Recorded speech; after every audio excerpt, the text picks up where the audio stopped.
So in this example problem, we're asked to resolve 600 applied force into two components. We're asked to figure out what our force, the component of the force that acts along the u-axis, and the component of the force that acts along the v-axis. So in this case, we have our force F, and we want to figure out what is the magnitude of the force along the u-axis and what is the magnitude of the force about the v-axis.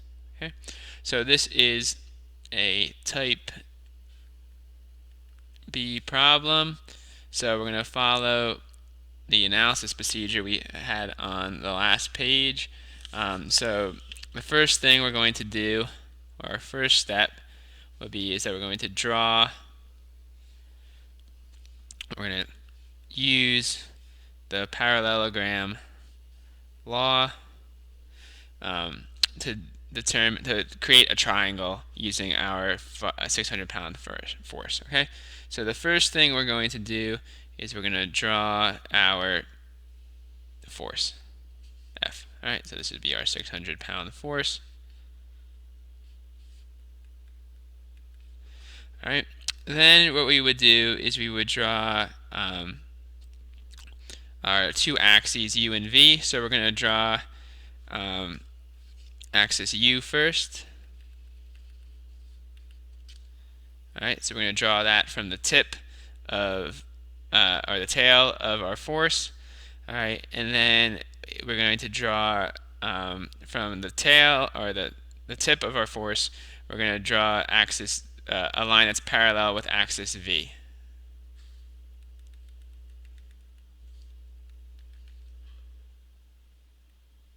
Okay, so if we do that, we know some of the angles of this triangle. So we know, for example, that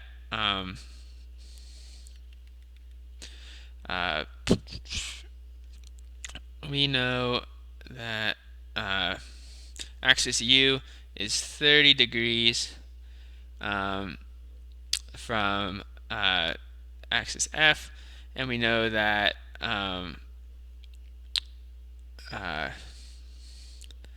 that axis V is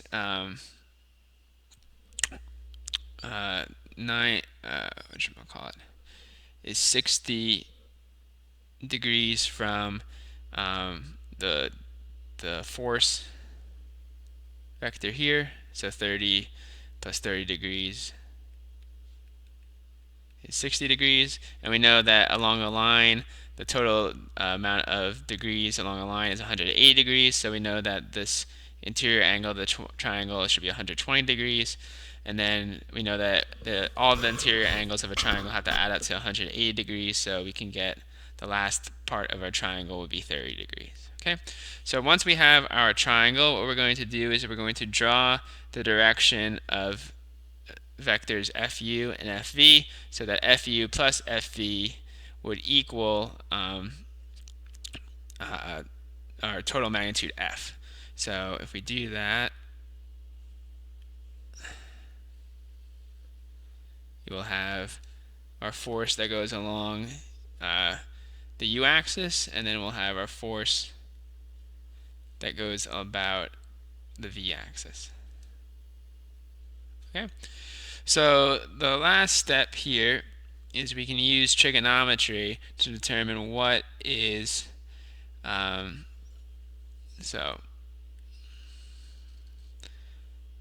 then the second step will be is we'll determine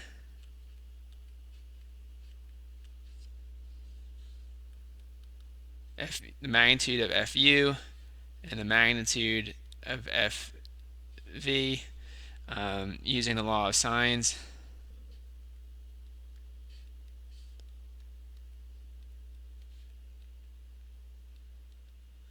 Alright, so we know that the sine of 30 degrees over 600 pounds is going to be equal to the sine of 120 degrees over fu. All right, and then we know that it will also be equal to the sine of 30 degrees over FV. Okay, so we can rewrite these equations to solve for FU and FV. So we can get FU would be equal to 600 pounds times the sine of 120 degrees divided by the sine of 30 degrees. All right, and we can do the same thing using the other equality, and we can say that f of v is going to be equal to 600 pounds